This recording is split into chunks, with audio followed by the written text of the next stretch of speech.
Hi there, guys. This is David again, and I'm coming back with the chapter number two of this farming simulator modding series. Um, we left it yesterday. Well, not yesterday, actually, in the previous chapter. Finishing the basics and ending up resuming that we have a visual element, or we need a visual element to work with, a model of a truck or model of whatever.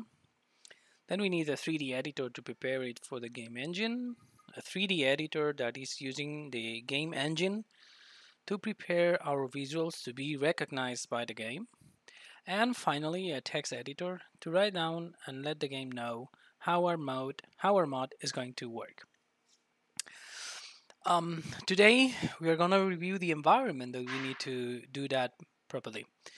Environment understood as the set of tools that we are using together. Some of them working with files in the middle, with exporters, with some stuff that we need to review. Why am I doing that? Well, because having the environment properly set up is a key point in order to accomplish our mod. Um, having having the right flow in between applications is basic. For example, if we export something from Giants to Blender, that it's possible, we'll review it too. And the scale that we are using in Blender is different than the one that we're using in Giants. The object that we are going to open in Blender is going to be different. It's going to be bigger or smaller or in another position. So that's not good at all. So it's important to have it properly set up.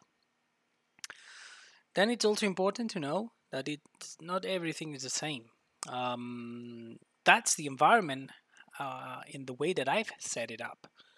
It works for me smoothly. You might have an issue with that with some of the options.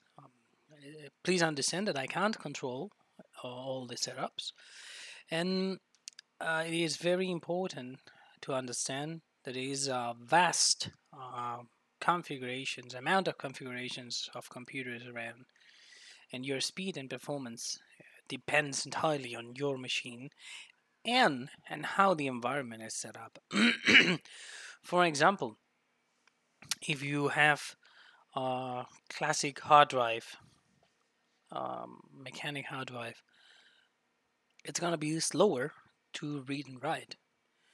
But if you're using an SSD to read and write and save your process, this is going to be faster. When Blender needs to read something, it's faster to read it from a solid state drive than a mechanic hard drive. So there's a lot of things depending or affecting the performance of the entire solution and in the end of your environment. And last but not least, the environment is not meant to be a very powerful environment. We don't need a NASA computer. As Rody said, he's a good friend of mine. He's been using a potato machine for a while. Rory, uh, big thanks from here to you. Is an awesome modder from 4MR Modding, and he was using a potato machine. I don't know if he changed it already, but he was using a potato machine for a while, and he's producing extremely high quality mods. So he is doing it properly. The first element we're going to review and how to set it up is Blender. Blender is my choice of a 3D editor. I started using it a while ago, and I found it especially useful. First thing first, it's free. So that's very useful for me.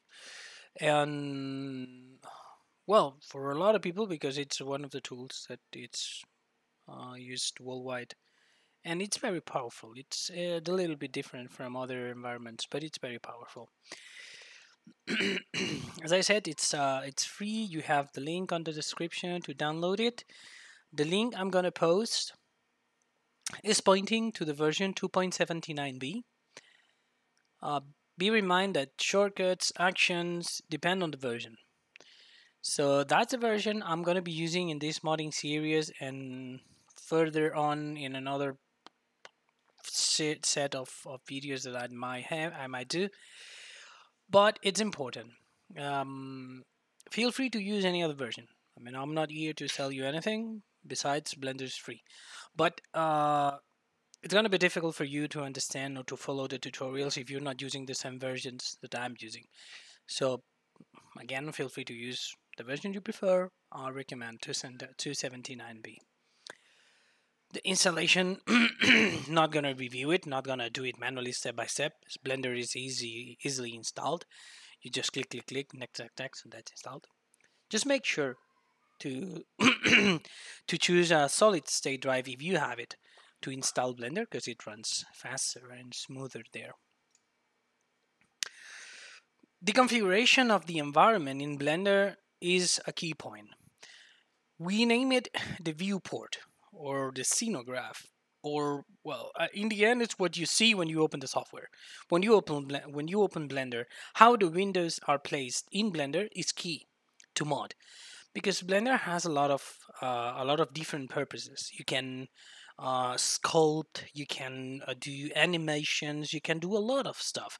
But here in Farming Simulator, we do 3D modeling, discrete 3D modeling, because we mostly don't create the models. We can do them. I did it myself, but the purpose is to pick up a 3D model in a standard format, OBJ, FBX. We'll review it later, and then open it and prepare it for the game. That's a lot of time. It's time consuming. So then imagine if you have to model it too.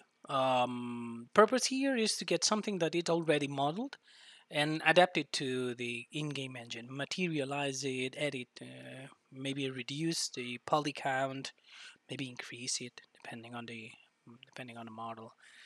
We'll see it. We'll see it deeply. And finally, as I said, shortcuts are different in between versions, but they are a key. Blender can be used with a mouse.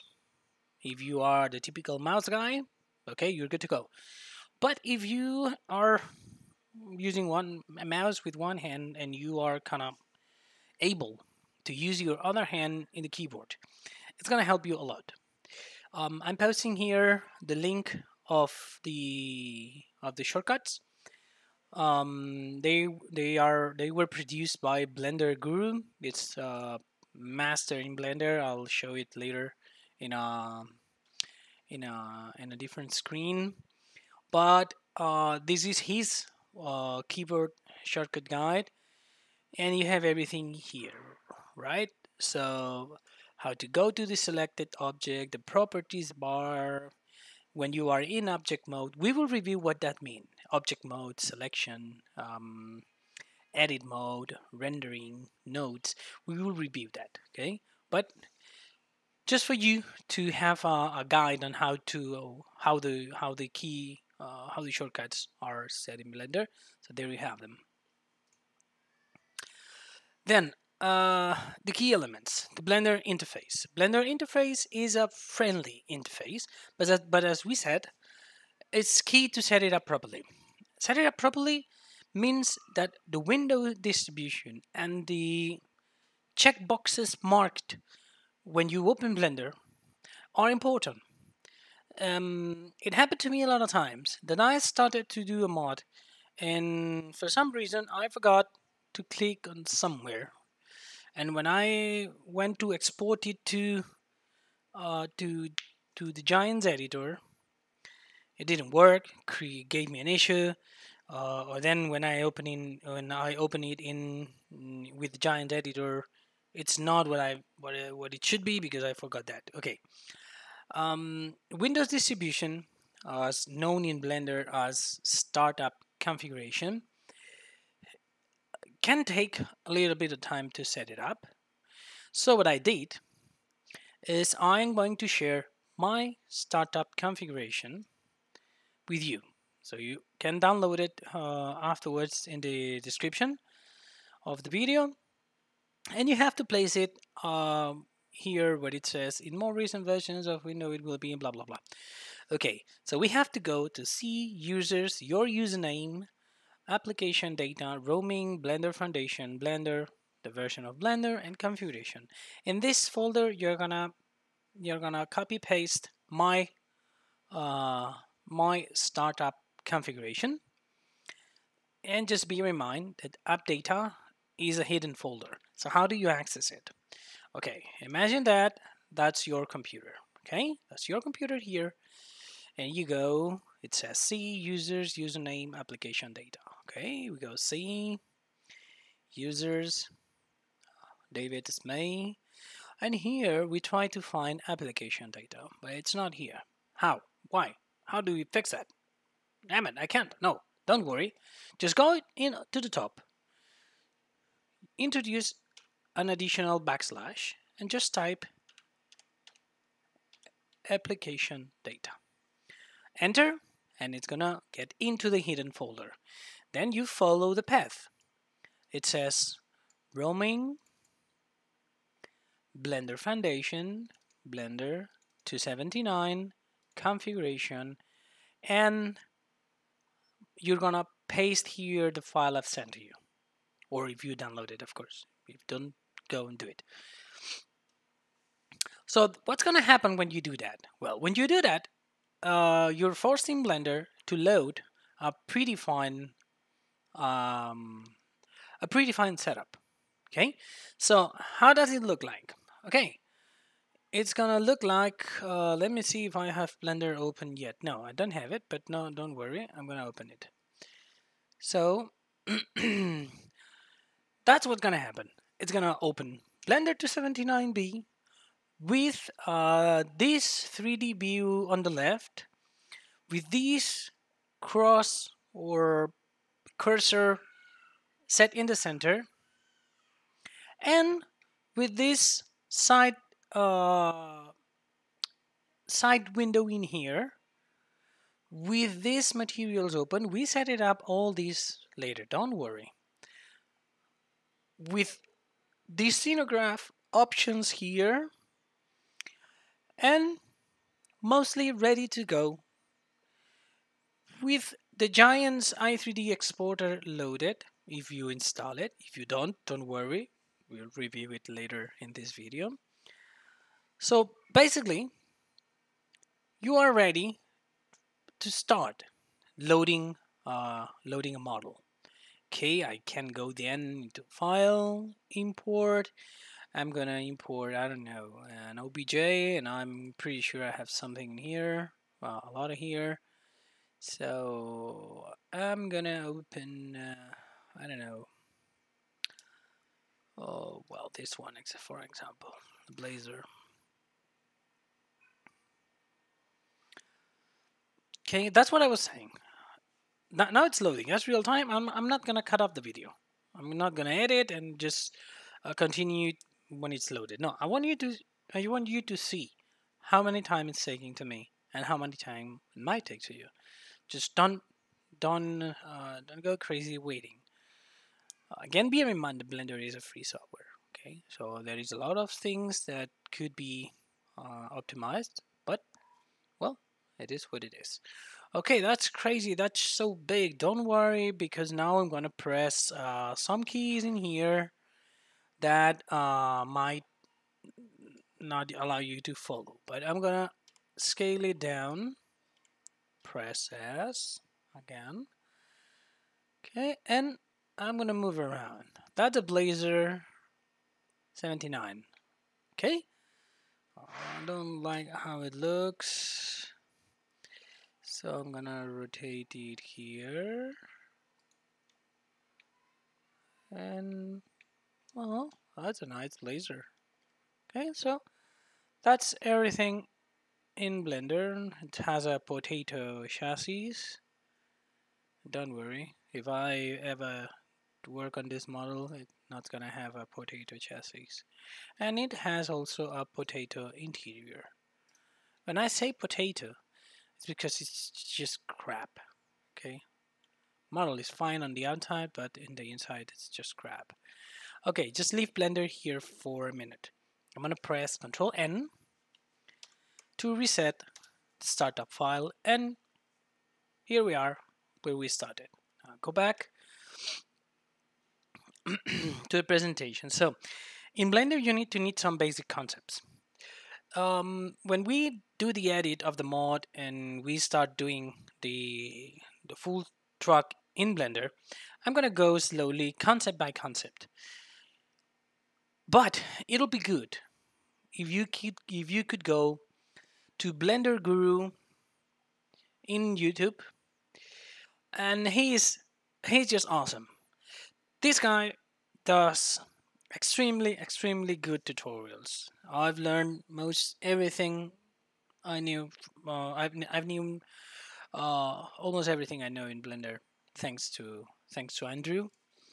So if we go check it out, just very fast, that's Andrew Price. And my recommendation would be for you to go to the Anvil tutorial. You go here in reproduction list, and here the intermediate Blender tutorial. Okay,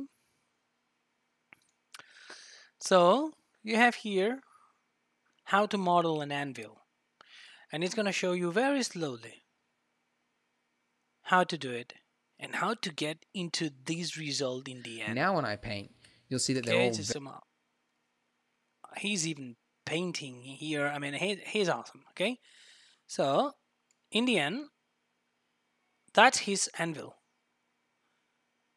And if you follow his tutorial, you'll be able to get into here, reflections, everything. You'll be able to do it. Okay, so please, well, my recommendation would be to follow him. He is very clear in his explanation, so go for it. Then the last key element in Blender that we must set up is a Giants exporter. Okay, what is a Giants exporter? The Giants exporter is an add-on. It's something that you put inside in Blender or inside the Blender to allow Blender to export a model into the Giants language. Okay, so how do we get it? Okay, we just go into Giants Developers Network website. You need to log in. Okay, you need to, if you don't have a login, you created one, and then you go to downloads, and from the downloads you have to go to the exporter, and then go to the Blender Exporter Plugins version 8. Okay, you click in the 8, seems that nothing happens, but it's communicating, and now it's downloaded. Okay, we got it. Now, it's important. The automatic install does not work, I don't know, 90% of the times. Never worked for me. I've heard that it worked for someone. Well, never did for me. So what you have to do is to open the exporter, open the file you've just downloaded. Yes, you want to use it. And when it shows that, instead of install it, you're going to extract the files. Okay, you click extract files, you go into your desktop, and you select the folder, and it says that Explorer plugin has been saved properly. Okay, perfect. That's first step. We have the exporter in our computer. Perfect.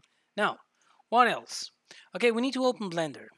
Okay, we open Blender. But in Blender, we need to go to File, User Preferences, select Add-ons, click on the option Install Add-on from File, locate obviously the file we've just saved, and finally save the user settings. So in Blender, we go to File, we go to User Preferences, Well, I'm already in add-ons. You click in add-ons, and then you click on install add-on from file.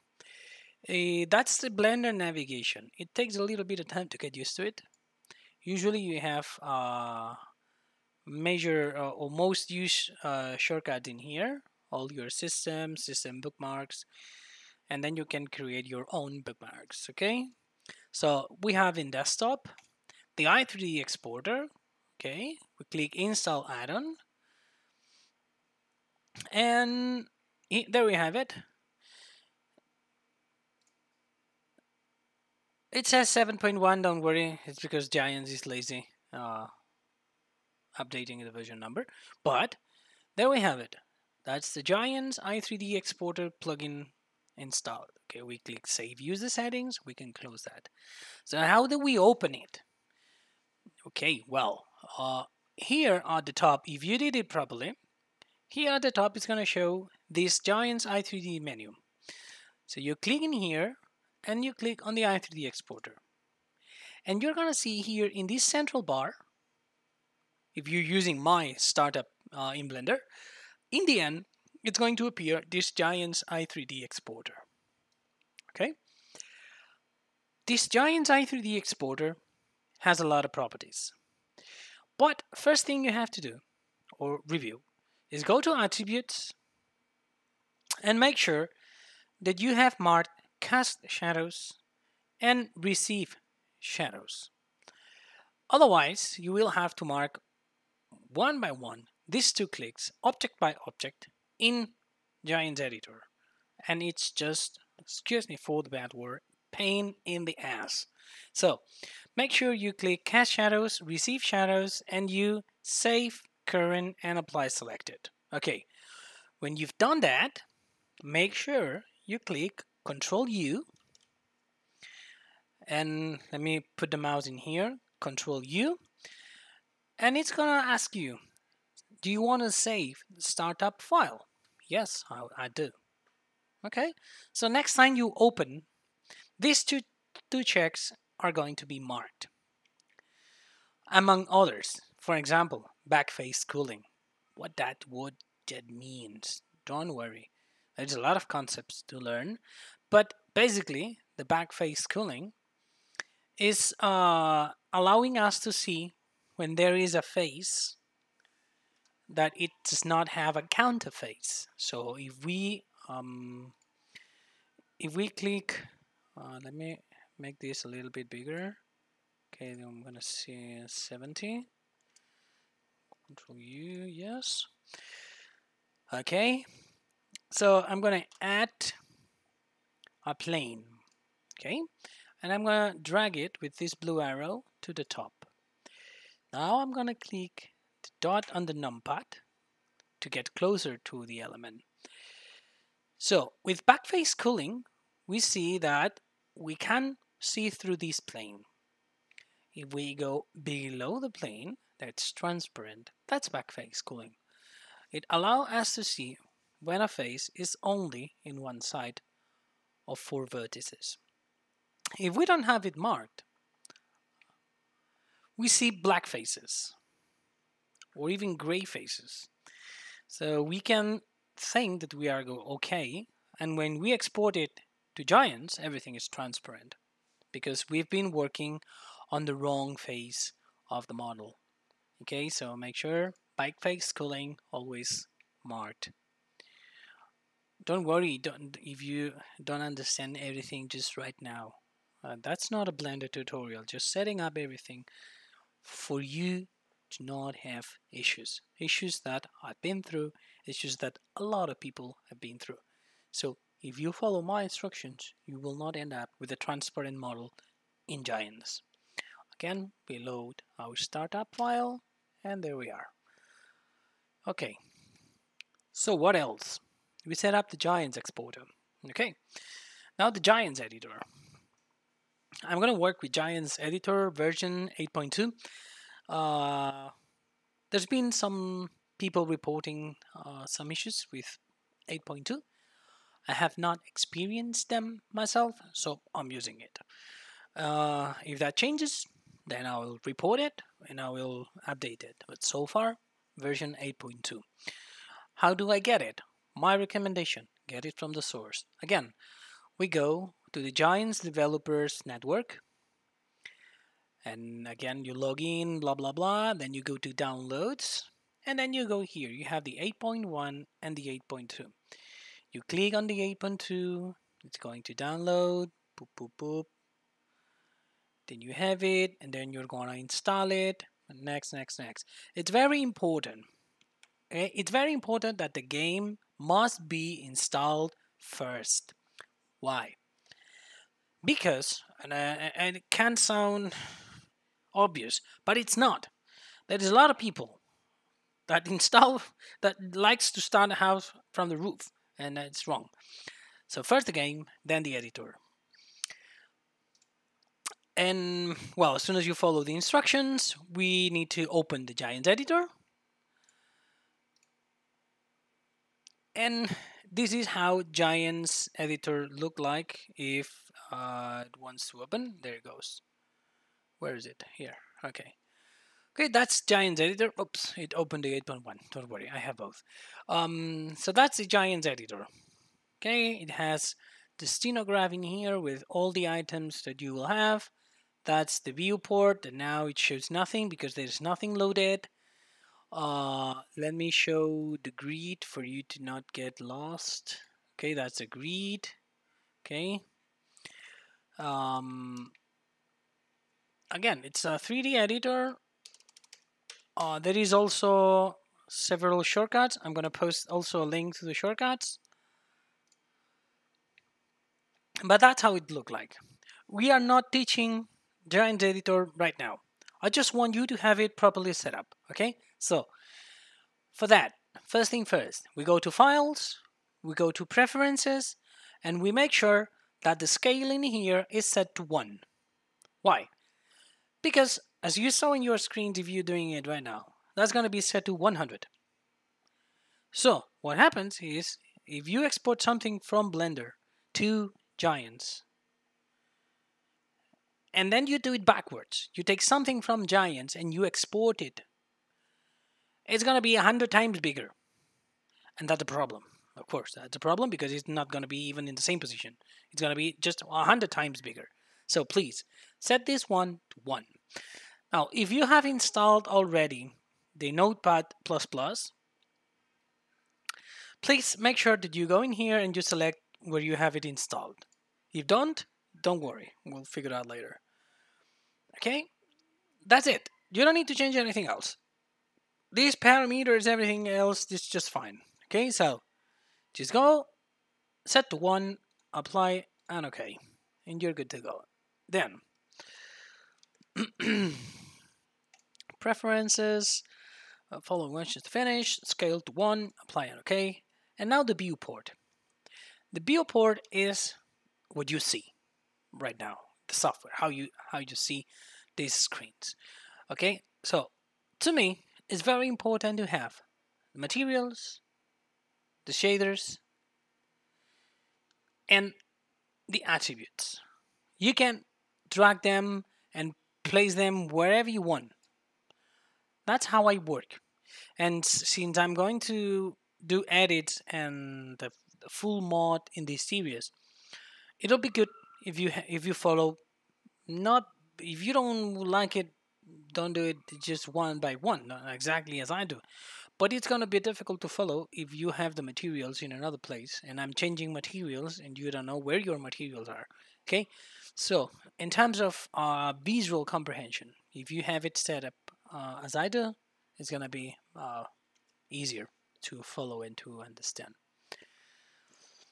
I don't want to save it, and we go back. So, Notepad++ and Paint.net. As we said many times before, Notepad++ is free, and it allows us to code the object to work as we want in the game. So the address to download it is here. I'm gonna also post it in the descriptions, and feel free to just download the last one as you wish. Last but not least, Paint.net is also a free graphic editor that allows us to create and edit textures for our files and our mods. And you can get it also here. Okay, just click on the link and you're gonna get the download. Just please make sure you click in here where it says download now.pdn. Don't go here, don't go Microsoft Store, don't here. Just this click. Okay. Not gonna review the installation of these two. It's pretty straightforward. Next, done. And of course, links are in the description. Now the cycle is complete. If you followed step by step what we've done since chapter 1 and this chapter 2, we have the capability of edit visuals of a 3D model. Okay, that's good. We can export a model, convert it into the in-game engine, that's Giant's Exporter. Then we can edit the exported model to match the in-game standards. And we can edit the coding of the mod to work as we want to. Now, for those who arrived to the end of the video, and that's important because it really gets me how many of you guys are really interested in your not looking only the first 2 minutes. What I like to do, it's chapter 2.1 with direct streaming, like in real time, of a simple action taking something built in Blender, exporting it as i3D, open it in Giant's editor, and finishing it in Giant's editor to make it look like the game should look. Okay, so that's my intention. I really don't know how to make it, how to create a poll or something here in YouTube. We'll figure it out. And well, again, thanks for watching, guys. It's been a pleasure, and hopefully you like the video.